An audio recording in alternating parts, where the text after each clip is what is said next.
प्रणाम स्वामी जी। स्वामी जी, मैं जानना चाहता हूँ कि एक मनुष्य के जीवन का में सत्य और असत्य क्या है। सत्य उसको कहते हैं जो तीनों काल में अबाधित रहे। अबाधित का अर्थ होता है बना रहे, जिसकी सत्ता कभी खंडित ना हो, अखंड बनी रहे, है ना। त्रिकाल अबाधितम इति सत्यम, जो तीनों काल में बना हो वो सत्य है। हम संसार में किसी भी चीज को देखें वो तीनों काल में नहीं बनी रहती। ये ब्रह्मांड भी कभी नहीं था, अभी है और कभी नहीं रहेगा। मनुष्य भी है, कभी है, कभी नहीं है। यानी जो तीनों काल में बना रहे वो सत्य है। अब वो सत्य को हम कैसे पता करेंगे? और अब ये जानना है कि असत्य भी क्या है, जो हमेशा बदल जाता है, जो भूतकाल में था और भविष्य में नहीं रहेगा, वो असत्य है।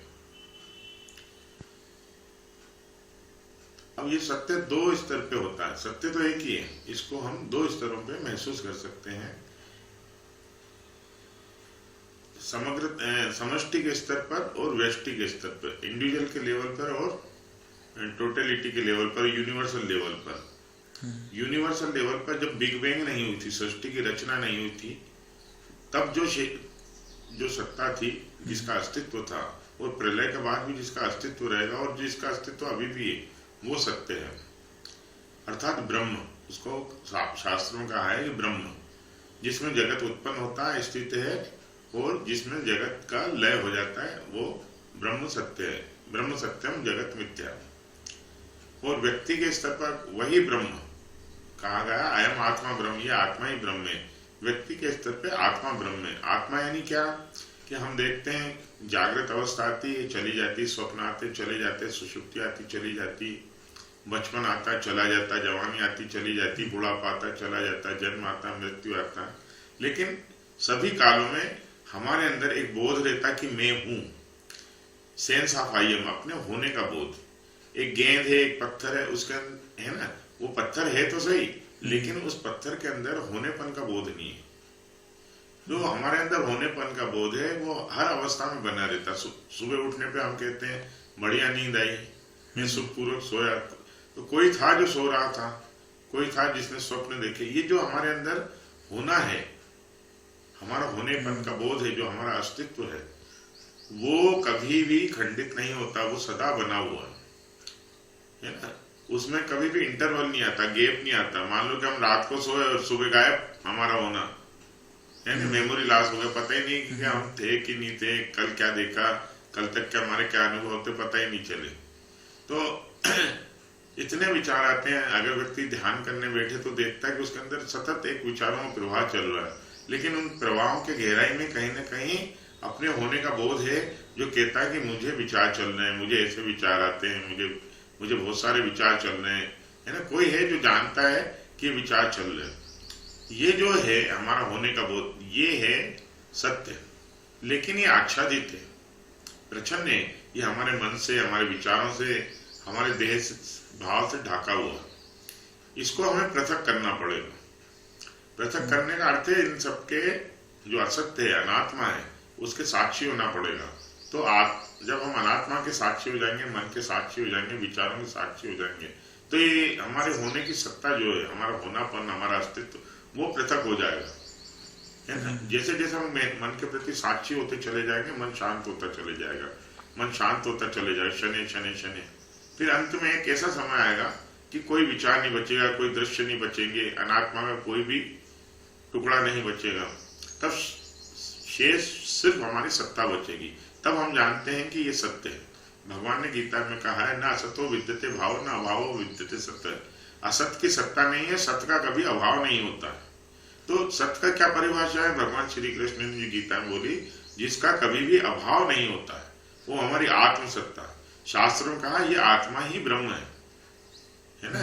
जो हमारे क्या है, अस्तित्व अपनी गहराई में, अस्तित्व की गहराई में हम सब एक हैं, जुड़े हुए हैं। सर्व खलविदम ब्रह्म कहा ना कि सब ब्रह्म है, वासुदेवम सर्वम।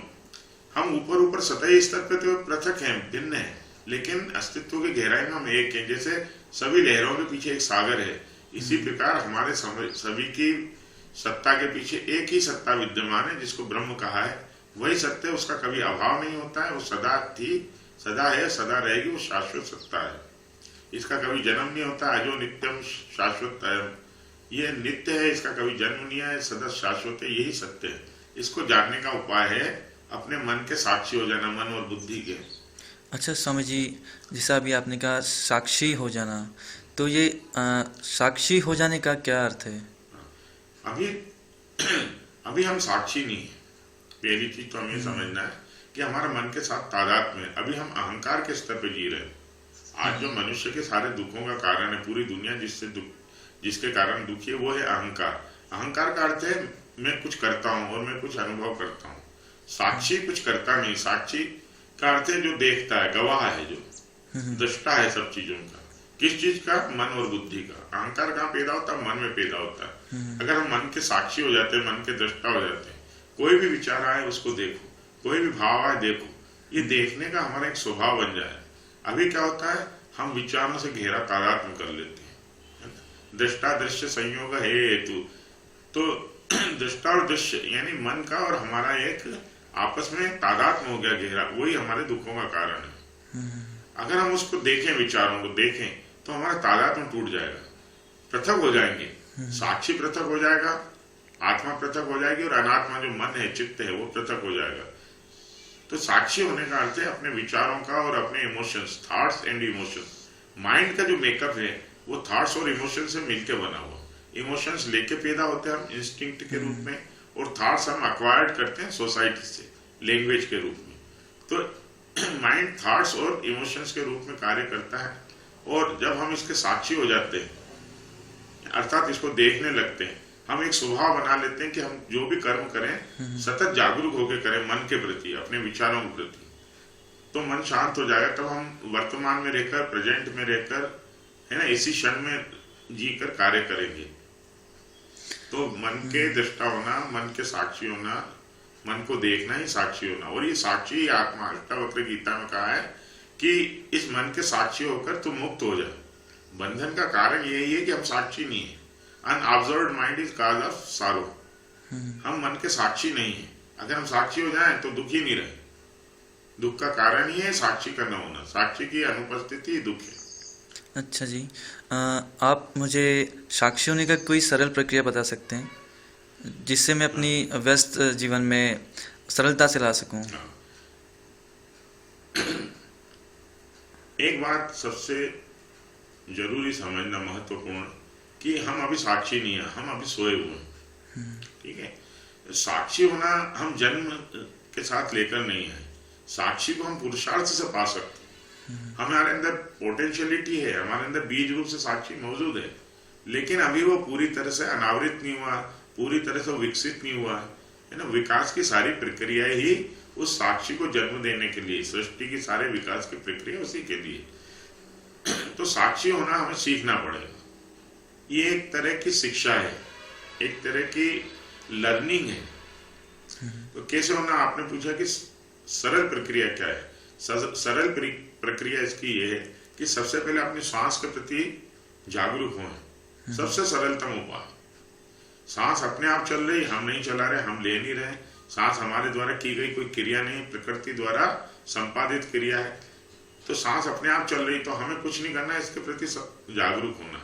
जागरूक होने से क्या होगा कि हमारे अंदर की एक सतत अनवरत जो थिंकिंग चल रही है, चिंतन चल रहा मन के स्तर पे, हमारे बिना चाहे, है ना, बिना की चल रहा है, वो स्टॉप हो जाएगा। हम वहां से शिफ्ट होकर हमारी श्वास के प्रति सजग हो जाएंगे। तो एक समय में आप एक ही के प्रति अपना अवधान रख सकते हैं, अटेंशन रख सकते हैं। तो जैसे आप श्वास के प्रति अपना अटेंशन रखते हैं, ध्यान रखते हैं, जागरूकता रखते हैं, तो आपका चिंतन अपने आप बंद हो जाएगा। जैसे चिंतन बंद हुआ, आप श्वास के प्रति जागरूक हैं, तो आपका साक्षित्व का जन्म होना शुरू हो जाता है। तो ये सबसे सरल प्रक्रिया। इसमें एक छोटा सा बच्चा हो 5 साल का या 75 साल का कोई वृद्ध हो, सभी कर सकते हैं, स्त्री पुरुष, इसमें कोई विचारों को देखना निश्चित ही दुष्कर है, कठिन है। और सांस के प्रति साक्षी होना सबके लिए संभव है। इसके बाद हमें अपने देह के प्रति साक्षी होना है। जैसे मन शांत हो जाए तो जो भी हम कर्म कर रहे हैं तो जागरूक होकर करें। जैसे मेरा हाथ यूं उठ रहा है तो मुझे पता चलना चाहिए ये हाथ उठा। मैं भोजन कर रहा हूँ तो भोजन करने के प्रति जागरूक हूँ, मैं ड्राइविंग कर रहा हूँ तो ड्राइविंग करने के प्रति जागरूक हूँ, मैं नहा रहा हूँ तो नहाने के प्रति जागरूक हूँ। हर कर्म जितना भी शारीरिक कर्म है, फिजिकल वर्क है, उन सब में हम अपने देह के प्रति इंसाइट से जागरूक रहें। ये साक्षी होने की सबसे सरलतम प्रक्रिया है। इसके बाद आती है अपने थॉट्स यानी विचारों को और इमोशंस को के प्रति जागरूक होने की प्रक्रिया। इससे हम पूरी तरह से मन से मुक्त हो सकते हैं और परम आनंद को प्राप्त हो सकते हैं, दुखों का नाश होता है। हरिओम। हाँ जी, धन्यवाद स्वामी जी। हाँ, धन्यवाद। प्रणाम प्रणाम।